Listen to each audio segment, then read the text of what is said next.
Gouden Carolus Tripel, take 47. Hi, I'm Jonathan from AGAHG Glassware, and it was only a matter of time until I came across this beautiful goblet, Gouden Carolus, which we are going to use to drink its fabulous triple out of. This brewery had its foundations all the way back to 1471. Now, it wasn't called Het Anker back then, which is the name of the brewery that makes this line of beer. It was called Het Anker starting in 1872.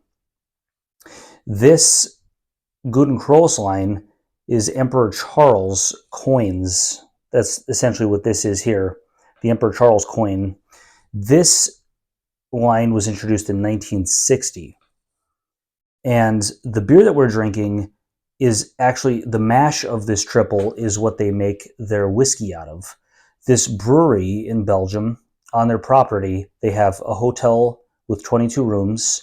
They have a restaurant, they have a brewery, and a distillery. They make many beers under this line. There's a hoppy one. There's an Embryo that's called Hops and Jour is the hoppy one. Embryo is an 8% brown. The Classic is my favorite. That's 8.5, but it's not in America much anymore. The last time, a year or two ago, it was in variety packs with this glass actually in it. And that's an 8.5 Brune. Love it, but can't get it easily. They have the triple, and they have the seasonals, the Christmas and the Easter, and then they have the Cuvée Van de Kaisers, which are just called, I think, Imperials now. The Imperial Blonde and Brune. They were red and blue back in the day. But today we're focusing on this beautiful triple, which has a lovely, lovely flavor to it. This is a 9%er. And we're going to get some pictures and we're going to talk about it soon, guys, okay? We'll be back in a minute. Let's take a closer look at the Gouden Carolus goblet, shall we? We have the Emperor Charles here on horseback, and it looks to me that everything on here is gold, as it makes sense to be. All this print is in gold.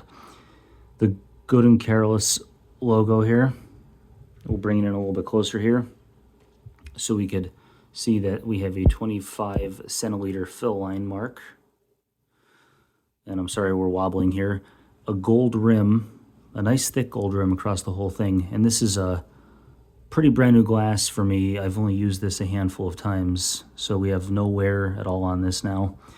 We have this wonderful ball here in the stem. I like that. Adds a little bit of a complexity to that. And a nice foot with a little dimple in the middle there. We do not have a nucleation site. I don't think I'm looking in there. Sorry. But I'll show you in there just so you can see that. Just a really, really classy and clean, too, goblet style. And right now we're going to show a couple of the older ones really quickly here. Let me push this back. Actually, I'll push this on the side here. This here, if you look, is kind of similar. It's almost the same shape. Right here we have the circular logo with the same horse and Emperor Charles on the back there. Here it says Carolus Dior. Now, there is a beer that was produced, I don't think it still is, called Dior. I think it's called Carolus Dior, just like this, actually. It's 8% brown. And I don't know if I've ever had it. I've had many Gouden Carolus beers over the years. But here, this is in much better condition than this one. This one I drank a lot out of. This, they both have the gold rim. This one doesn't have a fill line. It's probably 25, but it would be a little bit higher for where the foam was, the head. This one has a nice clean rim. This isn't used much. Actually, it almost has like a bit of a bronze. The rim on that, you see that color? Like a coppery. Wow, I'm not sure if that aged like that or what exactly happened there. That's interesting. That's pretty cool. And then that same logo. And essentially the same thing. This is just, well, it's not, I mean, this has a taper here, so it's not flared up. These flare out. These two here flare out at the top. And this one kind of tapers in there. Holds a bit more It looks to me at least, right? Yeah, even though it's a little bit skinnier, that's a lot taller. So we're going to get here to getting some pics and drinking this beer. I'm going to put it in my belly, guys. Catch you soon.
As I was saying before about the seasonals that they make, the Christmas and the Easter are both very heavy on the licorice taste. The Easter is probably the most licorice-forward beer I've ever had in my life. It's pungent with licorice. It's really strong. Now, there was a brewery, Brasserie La Forts. Their Brune, or their Donker, I'm forgetting what they call the exact one that's dark, is that has a nice balance of licorice in it. So try that if you could find the La Forts. But if you like licorice a lot, like I said, the Christmas and the Easter, this one here, let's give it a taste and see how we like this here now.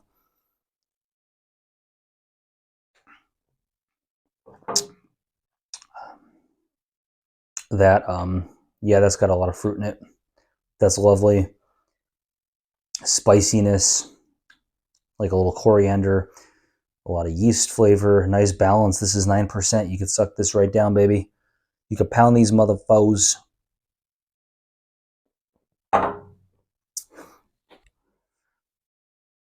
I love the glass. The goblet is so good. It's just so classy. It feels good. Oh yeah, how does it feel in the hand here? We kind of have to pinch it right here because the stem is really short and it's got that ball in it like we showed in that close-up. So it's, let me just see how I would naturally go towards grabbing that. I mean, of course you could grab, like, to me, I always felt like that was a weird angle to grab and like cup it because then you have to pour it sideways in your mouth. This is the way I would probably do it naturally. And you're only like warming it up a little bit. Your fingers might graze a little, just depending on how you grab it.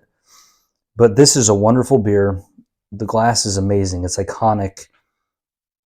You would think that this kind of glass would be very common for Belgians, but this exact shape like this, not too many that I've seen.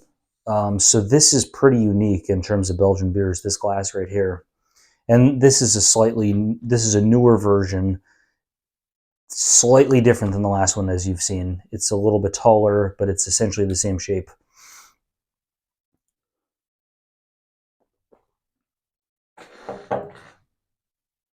It says refreshing, fruity, and spiced on the back of this Belgian Blonde Special Ale. Oh, that's another one for me, Jonathan, from A Guy in His Glassware. This is a great one, guys. If you could get the glass, get it. This was in variety packs when I got it, like I said. This is in 4-packs. All their beers are in 4s or loose. There's a couple that are in 750s. Mainly in this area. I think they make them all in 750s, but in this country, you're going to find the heavier ones in the seasonals in 750s more. But have a good evening, guys, and cheers.